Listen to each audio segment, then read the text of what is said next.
बिस्मिल्लाहिर्रहमानिर्रहीम। अस्सलामु अलैकुम वरहमतुल्लाहि वबरकातुहू। फजर की नमाज के बाद इन कलमात को 3 मरतबा पढ़ें और कमाल देखें। आज मैं आपको ऐसे कलमात सिखाऊंगी जो शख्स नमाज फजर के बाद 3 मरतबा इन कलमात को पढ़ेगा तो अल्लाह ताला उस शख्स को 4 बीमारियों से महफूज रखेगा। आपने कोशिश करके नमाज फजर के बाद इन कलमात को 3 मरतबा ज़रूर पढ़ना है। कलमात ये हैं: बिस्मिल्लाहिर्रहमानिर्रहीम, सुब्हानल्लाहिल अज़ीमी व बिहम्दिही वला हौला वला कुव्वता इल्ला बिल्लाह।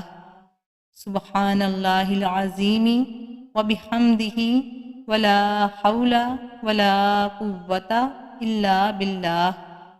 नबी अकरम सल्लल्लाहु अलैहि वसल्लम ने फरमाया, जब तू फजर की नमाज पढ़ा करे तो अपनी दुनिया के लिए 3 मरतबा इन कलमात को पढ़ लिया कर। अल्लाह ताला तुझे 4 बीमारियों से निजात में रखेगा। नंबर 1, पागलपन की बीमारी से। नंबर 2, कोढ़ की बीमारी से।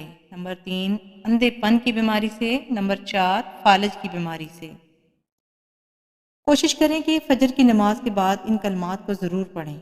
अल्लाह ताला हम सबको इन पर अमल करने की तौफीक अता फरमाएं। आमीन सुम्मा आमीन।